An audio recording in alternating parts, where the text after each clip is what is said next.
Hallo Leute, da bin ich wieder. Herzlich willkommen auf unsere ketogene Ernährungskochschule OE.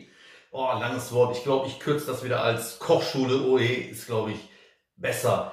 Manchmal mache ich ja auch ketogene Sachen, manchmal aber auch für die Allgemeinheit, sage ich mal. Ihr werdet euch jetzt bestimmt wundern, warum bin ich hier wieder so ein Kochmütze oder Hut oder wie auch immer sich das schimpft habe.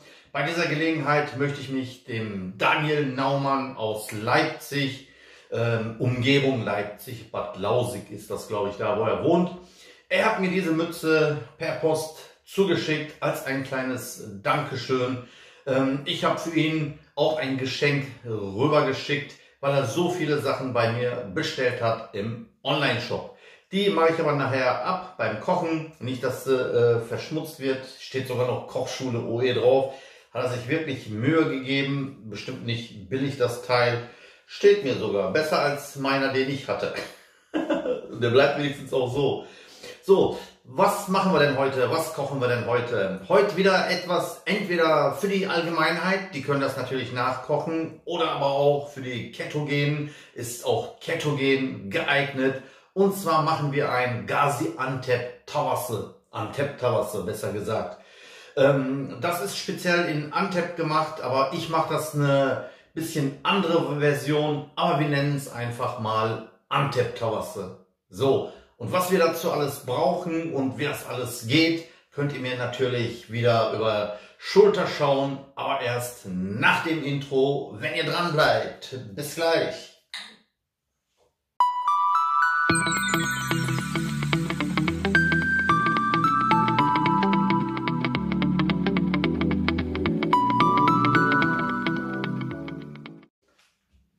So Leute, jetzt habe ich die Mütze auch, jetzt bin ich wieder kleiner geworden. Guckt mal den Abstand, gerade war besser. So, hinten könnt ihr schon sehen, diese Zutaten, die wir gleich brauchen werden. Was ich aber damit noch sagen wollte ist, ihr habt zu wenig kommentiert unten, Leute. Wie ist denn eure ketogene Diät verlaufen? Wer hat das überhaupt alles gemacht? Der Kanal, ich habe mir eigentlich gedacht, der wird jetzt boomen. Es werden so viele sein, die abnehmen wollen, unsere Busfahrer oder die nach der Geburt, was weiß ich, dick geworden sind oder so. Wo seid ihr? Ne? Schreibt das in den Kommentaren. Wenn euch das nicht interessiert, dann machen wir wieder normales Kochen und keine Ketogen. Ich habe ja mein Ziel erreicht, bin immer noch bei 85 geblieben. Ich warte noch einen Monat und dann werde ich wieder weiter abnehmen. So, jetzt aber Antep Tawasse. So, unsere klassische Ansicht. Wir haben diesmal Putenfleisch. Das ist mit Knochen, das ist ein ganzes Stück, das ist 1 Kilo. Wir werden nicht ganze Kilo gebrauchen. Ich will euch nur zeigen, wie man das dann nachher schneidet. Aber so in der Form hier, das Stück hier, das kostet 5 Euro. Wirklich billiger als Lammfleisch und auch ganz zart. So, dann haben wir hier 2 Auberginen, 2 grüne Paprika, eine gelbe Paprika. Dann habe ich hier anstatt Kartoffeln, normalerweise kommen hier auch Kartoffeln rein, weil wir in der ketogenen Ernährung keine Kartoffeln essen dürfen, mache ich mal diesmal als Kartoffelersatz Kohlrabi. Dann 2 Zwiebeln, 2 Tomaten, der eine hat sich hier hinter versteckt, eine Zucchini und eine rote Paprika. Die werden gleich schön gewaschen. Die werden schön geschnitten. Ich schneide das alles schon mal vor. Ab und zu zeige ich euch mal, wie das geschnitten wird. 1, 2, weil bei den Auberginen, da muss ich euch zeigen, wie man die schneidet. Und Fleisch, wie man den auseinander nimmt. Alles andere kommt jetzt. Auf geht's. Wir werden erstmal vom Knochen befreien. Hier ist ein kleines Stück Knochen. Ja. Wie gesagt, ihr könnt es auch ohne Knochen kaufen, dann kostet es 1 Euro mehr. Mit Knochen ein bisschen weniger, weil eben halt der Metzger die Arbeit hat. Wo soll ich 1 Euro mehr rausgeben? Die Knochen, die kriege ich selber raus. Hier einfach mal hier so lang schneiden. Da sitzt nur ein einziges Knochen, der sitzt hier hinter.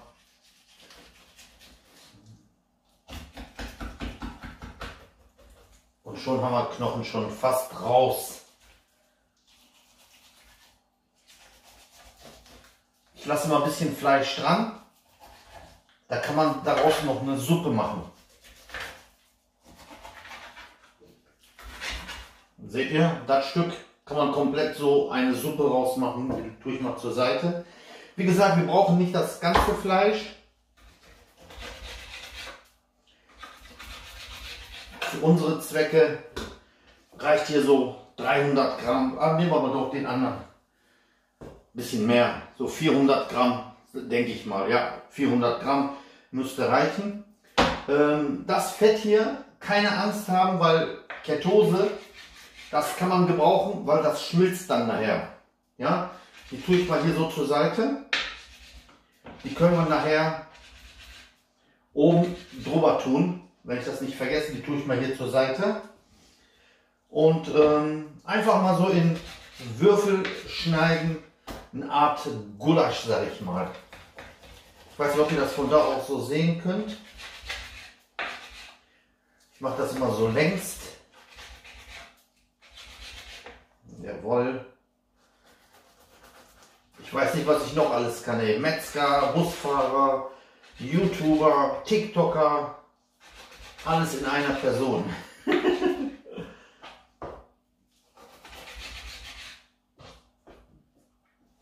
Sehr schönes Fleisch, Leute.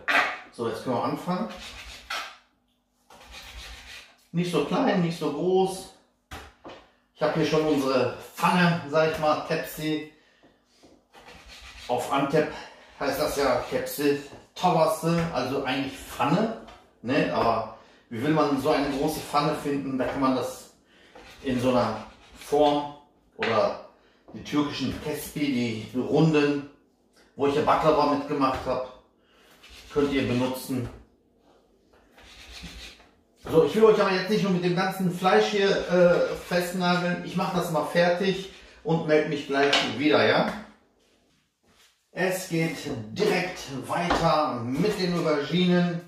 Die Reihenfolge ist jetzt egal, ob Auberginen zuerst oder was anderes zuerst. Wichtig ist, dass wir hier eine Form bekommen. Ja, einfach mal, das kennt ihr vielleicht, ich habe das schon mal so gemacht in der Art. Das hat einen einfachen Grund, nicht dass das so schön aussieht wie Zebra, weil die werden dann nachher kleiner werden durch die Hitze, wenn er sein Wasser verliert, und dann schmelzen die weg, aber die Schale, die hält das dann noch ein bisschen stabiler fest. Ja? So, ich zeige euch das mal bei einem Beispiel hier. Mache ich mal ein Beispiel und dann seht ihr das nachher mit Schnelldurchlauf, dass es fertig ist. Einfach mal in die Mitte durchgeschnitten, nicht zu klein, nicht so groß, einfach mal so würfelförmig. Ja. Zack. Ja, wo ihr jetzt dabei seid, kommt, machen wir den gemeinsam. Den Rest mache ich dann fertig. Wir wollen ja keinen Schönheitswettbewerb gewinnen, ob die jetzt gerade sind oder nicht. Wichtig ist, dass man weiß, wie das geht. Ihr könnt natürlich auch so einen Sparschäler nehmen. Ist dann vielleicht auch ein bisschen einfacher. Aber wichtig ist, wie gesagt, ein bisschen Schale dran lassen, damit die nicht zu sehr so einsacken. Ich hoffe, ihr wisst, was ich meine. Den auch einfach in die Mitte einmal. Zack. Zack. Das ist jetzt ungefähr für 4 Personen, müsste das reichen. Wenn ihr alleine seid, könnt ihr natürlich anstatt 2 von jedem, was ich hier genommen habe, auch eine nehmen. Kommt auch immer drauf an, wie groß euer Backblech oder Schüssel oder wie auch immer ist. Boah, der ist aber groß geraten hier. So, wie gesagt, ich mache den Rest hier alles fertig und melde mich, wenn hier alles schon fertig ist beim Würzen. Ich wollte es mir nicht nehmen lassen, euch auch nochmal die Paprikaschnitte zu zeigen. Zucchini habe ich auch ganz normal hier mit so geschnitten, wie ich das bei den Auberginen gemacht habe. Und bei den Paprikas 1, 2 einfach dreimal durch und dann so große Stücke schneiden. Ja, das war's schon. Den roten auch das gleiche. 3 oder 4 Mal. Und dann einfach mal so. Weil wenn ihr die zu klein schneidet, die werden ja sowieso kleiner, dann sieht man die überhaupt nicht mehr und man schmeckt die dann auch gar nicht mehr raus. So weiß man, dass da auch rote Paprika drin ist. Weil, wie ihr wisst, das Auge ist ja gewöhnlich mit. So, seht ihr, wir werden schon fast Platzprobleme haben. Aber das wird nachher noch alles verteilt. Und wenn es dann alle ihr Wasser so abgegeben haben, dann bleibt davon nicht mehr viel übrig. So, das wird ja nachher noch alles schön geschnitten. Ich räume mal hier auf. Und dann kommen wir zu den Kohlrabi und Zwiebeln und Tomaten. Die müssen ja auch noch rein. Hier die grüne Paprika. Auch das gleiche. Wie gesagt, wir wollen keinen Schönheitswettbewerb gewinnen. Wichtig ist, dass die geschnibbelt hier drin sind. Nicht zu groß, nicht zu klein. Und die Finger auch nicht mit reinhacken. Beinahe wäre mein Finger ab gewesen gerade. Konntet ihr jetzt nicht hier sehen. Ja, Zeitdruck habe ich eigentlich nicht, aber ich möchte auch so schnell wie möglich, dass alles im Kasten ist. So, das kann ich gleich sauber machen. Kommen wir mal zu den Tomaten noch. Ihr könnt es schälen, braucht es aber nicht. Einmal in der Mitte einmal. Und rein damit, wo noch Platz ist.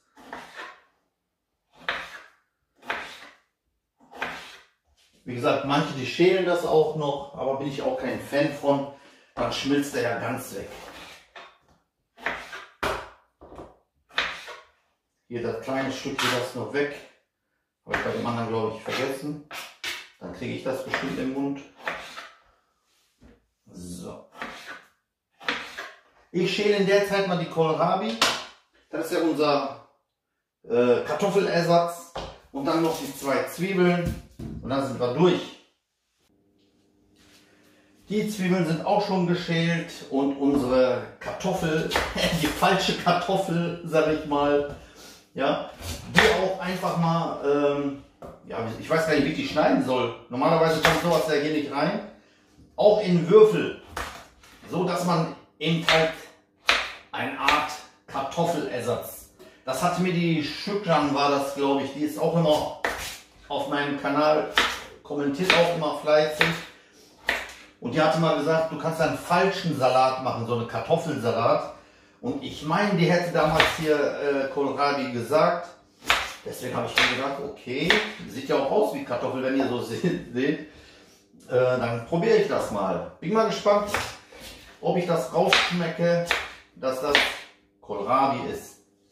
So, jetzt noch die Zwiebeln. Bei Zwiebeln machen wir auch gar kein Metzges. Einfach mal in die Mitte und rein damit. In die Mitte einmal durch. Zack.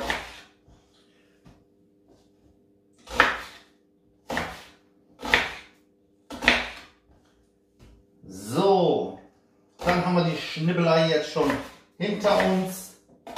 Eigentlich kommt jetzt hier noch Knoblauch rein, die wir dann auch so klein schneiden. Aber ich habe keinen Knoblauch und wenn ich auch Knoblauch hätte, weil ich morgen hier wieder arbeiten muss, esse ich das eh nicht. Ihr könnt aber Pulver nehmen.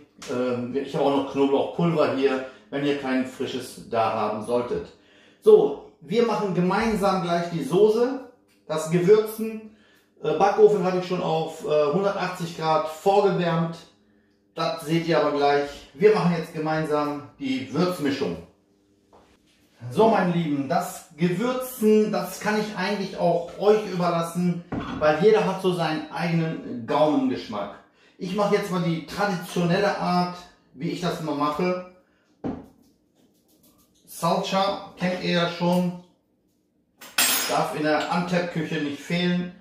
Diesmal nehmen wir auch reichlich 2 Esslöffel Salsa. Ich habe hier wieder gemischtes Tatlı Biber Salçası. Oh, der ist gar nicht gemischt. Ach, das war das andere. Der ist schon Ende, der ist gerade neu angefangen. Das ist, bei Tomaten haben wir ja auch schon drin. dann passt das ja alles wieder. So, dann tun wir da auch Salz. Wir haben ja noch gar kein Salz genommen. 1, 2, 3 Teelöffel und 1 Teelöffel noch Vegeta. Übrigens, dieses Vegeta hat mir auch der Daniel damals, wo ich ich habe ihn mal besucht, oder beziehungsweise ich habe da jemanden anderen besucht, die Sassi, und er hat mich dann da auch besucht und mir das gegeben, das mal am Rande erwähnt. Dann 1 Teelöffel, der ist ein bisschen scharf, der ist nicht so scharf, von jedem jeweils 1 Teelöffel. Salz haben wir. Dann haben wir hier Kreuzkümmel, Kimion. Nehmen wir auch einen halben Teelöffel. Dann haben wir schwarze Pfeffer, damit das ein bisschen scharf ist. Nehmen wir auch mal so einen ganzen. Weil guck mal, wie viel das ist. Das muss schon richtig gewürzt sein. Und hier haben wir wieder Oregano. Den machen wir nicht komplett so rein. Auch so 2 Teelöffel. Aber den rubbeln wir hier rein. So. Nie so einzeln rein, dann hat er das so zwischen den Zähnen, auch wenn er so ganz, so wie gemahlen, ich mal das sozusagen hier. So, nachdem wir alle Gewürze drin haben, kommt noch reichlich Olivenöl hinzu. Pi mal Auge. Aber in unserer ketogenen Ernährung darf das ja nicht fehlen. So, jetzt versuchen wir mal das hier alles so zu mischen. Erstmal in Öl, damit das alles so in sich rüber geht.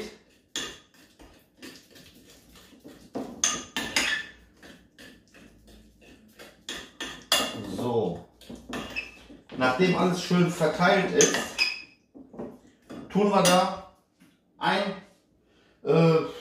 ja, so ein Glas Wasser, aber ein bisschen warmes Wasser. Dann löst sich der Salsa besser. Dann bleibt er nicht so in Klumpen.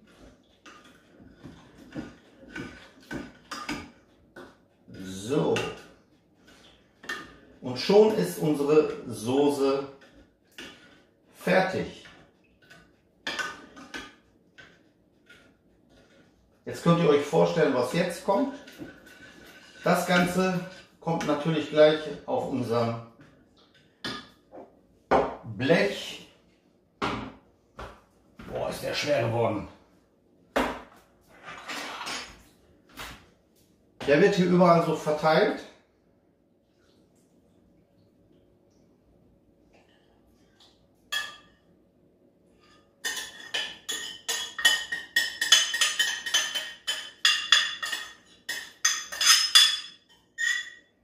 So. Ich mache mal hier meinen Schmuck und so ab, dann wird er so richtig durchgewirbelt und dann sind wir auch schon fast fertig. So, weiter im Text. Hände sind natürlich gewaschen.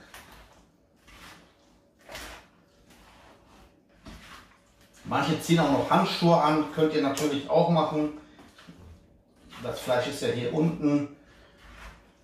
So richtig mal überall.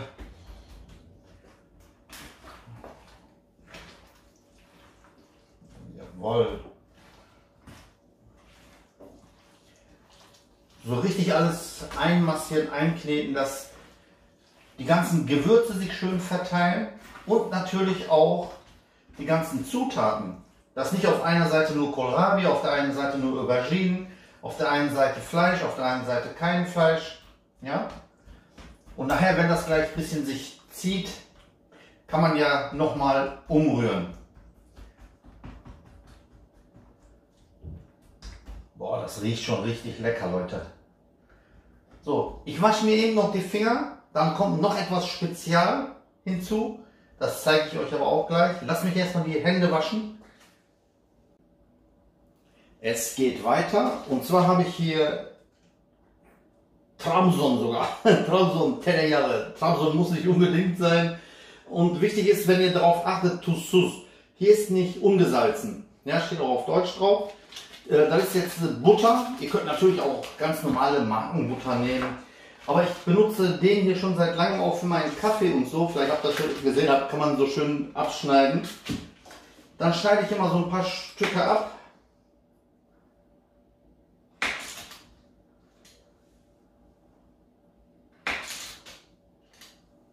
weil Fett ist ja ein Geschmacksträger und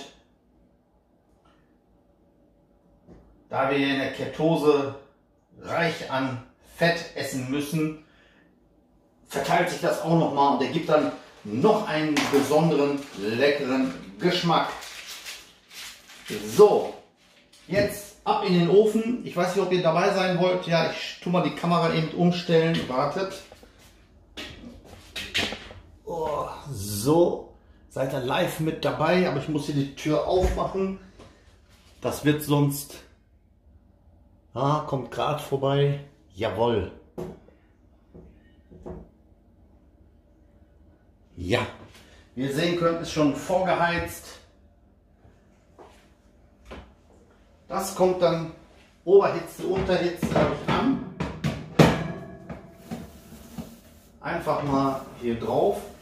Aber so wird es ja brennen, verbrennen. Ihr könnt natürlich entweder Backpapier,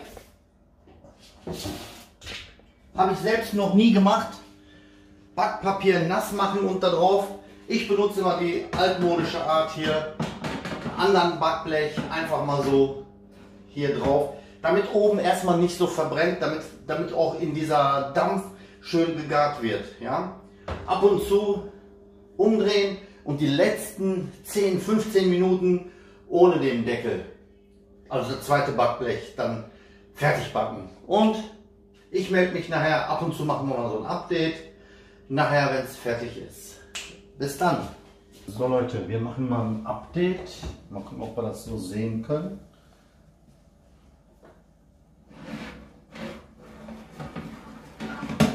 Ja, das sieht schon nach was aus. Ich hole das mal eben hier runter, dann drehen wir alles, wenden wir nochmal alles und dann wieder rein damit. Ich konnte es natürlich nicht abwarten, reinzugucken, aber das ist jetzt die Gelegenheit, um mal zu gucken, wie das hier drin aussieht. So hat man die Möglichkeit, dass nochmal alles sich schön verteilt. Ja, Wasser ist auf jeden Fall genug drin. Anbrennen kann nichts. Aber ist noch weit davon entfernt. Wie gesagt, der braucht bestimmt, wie lange haben wir den jetzt drin? 20, 25 Minuten. Der muss auf jeden Fall noch was rein. Wir lassen jetzt mal oben die Decke weg. Und dann kann das Fleisch auch ein bisschen braun werden. So, ich tue das wieder rein. Leute, sieht das nicht fantastisch aus? Guckt euch das mal an. Ich habe mal gerade probiert, ist alles auch schön weich geworden. Dann könnt ihr auch natürlich machen, hier einfach mal von dem Wasser probieren, ja. Und da habe ich gemerkt, dass das Salz ein bisschen noch zu wenig ist. Könnt ihr jetzt natürlich hier so nachwürzen. Die Schärfe ist okay, kann man lassen, aber Salz war ein bisschen zu wenig. Jetzt hat man auch die Möglichkeit vorm Servieren nochmal alles umzurühren. Die Tomaten haben auch ihr Wasser gelassen. Wirklich eine sehr leckere Kebab Tower, Antep Tower, so nicht Kebab. So, jetzt nochmal für 5 bis 10 Minuten nochmal rein und dann ist es fertig. Wir haben jetzt knapp eine Stunde gebraucht, bis es so weit war. Jetzt nochmal rein, also könnt ihr euch merken, eine Stunde circa mit mehrmals wenden und nachwürzen reicht aus. So Leute, herzlich willkommen am Tisch. Essen ist fertig. Jetzt kommt die große Probezeit zum Probieren. Erstmal ein bisschen scharf machen. Ich habe gerade, wo ich das probiert habe, gemerkt, es ist nicht scharf genug. Und auch ein bisschen schwarze Pfeffer. Normalerweise, wenn ihr jetzt nicht ketogen isst, könntet ihr theoretisch hier noch einen Pilau dazu machen. Ein Reispilau, ja. Den habe ich mal hier oben verlinkt. Könnt ihr mal gucken. Bei den anderen Gerichten Reis dazu oder Bulgur passt auch sehr gut hinzu. Aber wir werden das jetzt erstmal probieren. Ich bin gespannt. Hier könnt ihr sehen, hier diese hellen, die sehen doch aus wie Kartoffeln, oder nicht? Wirklich, das Auge denkt, es sind Kartoffeln. Und jetzt mal gucken, der Gaumen, was der dazu sagt.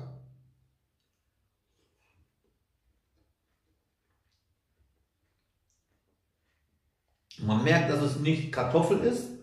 Könnte auch noch ein bisschen weicher werden, weil der von Natur aus schon, der Kohlrabi, hart ist. Merkt man das noch ein bisschen an den Zähnen. Aber ansonsten gesund. Jetzt mal das Fleisch probieren.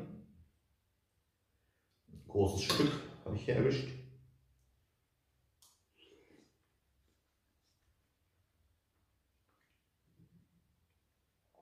Ganz zart, ganz lecker. Jetzt noch die Soße.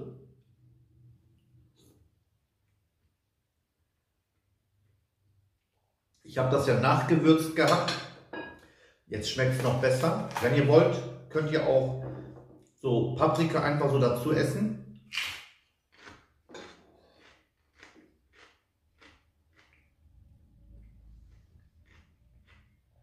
Und wenn jetzt Pilau gewesen wäre, jetzt noch ein Pilau hinterher. Und das alles dann mit einem köstlich kalten Eidam runterspülen. Ich habe auch richtig Hunger gehabt.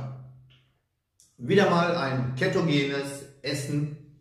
Nicht nur für diejenigen, die nur Ketose machen. Ne? Ihr könnt auch ganz normal das in eurem alltäglichen Rezept einfügen. Mit Pilau dabei. Brot könnt ihr dazu essen. Anstatt Kohlrabi könnt ihr natürlich auch richtige Kartoffeln dazu tun. So, das war's wieder mal hier von der ketogenen Kochschule OE Kanal. Ich würde mich freuen, wenn ihr Sonntag wieder einschaltet. Ich habe das jetzt ja so gemacht, dass mittwochs und sonntags Videos kommen. Ich versuche jetzt so ein Zwischending zu machen, nicht nur für Ketogene, auch für normale Menschen, sage ich schon, für normale Küche geeignet ist. Ja, aber ich werde das immer unten drunter schreiben, ketogen geeignet oder ketogen nicht geeignet, so dass wir unseren Kanal nicht nur auf ketogen aufbauen, sondern dass wir irgendwann mal auch wieder andere Rezepte mit hier reinbauen. Und wenn euch das interessant ist, das Abonnieren natürlich nicht vergessen und diejenigen, die gerne abnehmen möchten, alle hier rüber schicken. Dann würde ich mich freuen, damit die ganze Arbeit nicht umsonst war, was ich hier mache. In diesem Sinne, bleibt weiterhin gesund. Wir sehen uns Sonntag wieder zur gewohnten Zeit, 12 Uhr und 19:30 Uhr ja immer Mittwochs. Oh. Ja, in diesem Sinne, ciao, euer Memory.